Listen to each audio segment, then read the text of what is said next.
The content of this video is not medical advice or a substitute for physical therapy. Please consult your physician or physical therapist before starting any exercise program. Let's talk about a deep squat. Now, I'm not talking about the kind of deep squat that requires you to go down and up multiple times like a fitness exercise. What I am talking about is a deep squat position, which is a great way to improve hip, knee, and ankle mobility. And at the same time, it becomes a great rest or work position. Now, to get started, we need a progression because most of us are not used to sitting with our knees in any other geometry than 90 degrees, right? Well, hips, knees, or ankles in any other angle than 90 degrees. And so we have to get the body ready for that. So I've got two progressions for you today that are going to lead to a great deep squat pattern for you, or at least position for you. And to get started, I'm just going to go into a kind of half kneeling position here where I'm kind of sitting on my heel. Now, if this is not comfortable for you, you can always take a yoga block and shove it under your pelvis, under your seat on the other side. So I've got it under the side that's actually in the squat position. So you can see I'm actually in a deep squat position right here with just my right side. And this allows me a little bit more ease and less strain than trying to be in the deep squat position on both sides. Now, once you're in this single-sided deep squat position, what I want you to do is keeping your back nice and straight. You're going to lean forward into the compression of the hip, knee, and ankle. You're just going to compress all three joints a little bit more, and then you're going to lean back. And we're just going to rock into and out of that compression to get those three joints used to being that bent. They're not used to bending that much. So we're just teaching those joints, this is okay. This is strain-free, pain-free. We can tolerate this. We'll do that 8 to 10 times on each side. Now, I'm just going to switch sides so you can see what it looks like with my down leg here.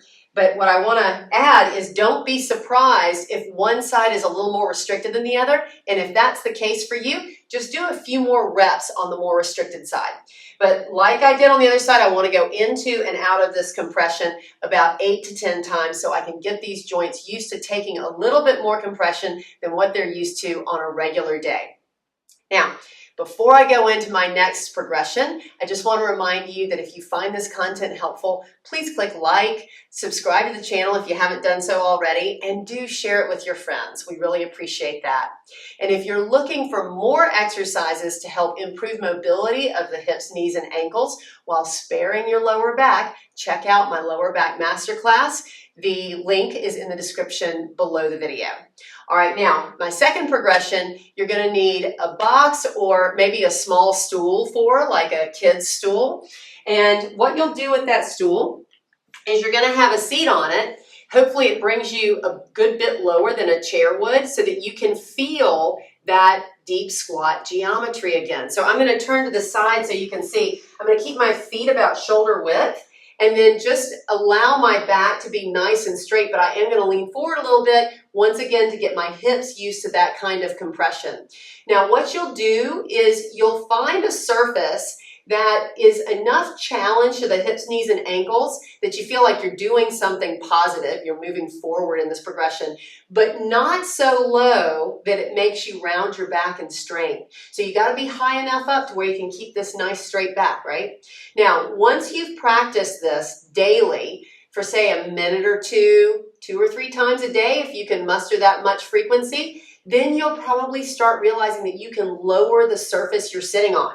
So as you progress, I'm just going to take some risers out so you can see what that might look like. Then the thing you're sitting on gets lower, and it will keep getting lower and lower until you find that you can actually hold yourself up without having a seat. But even if you can't fully hold yourself up, hopefully you can see the benefit to all three of these joints in doing something that's different than the geometry of a chair. All right, that's all I've got for you this week. I hope that was helpful to you. Until I see you next time, keep moving and be well.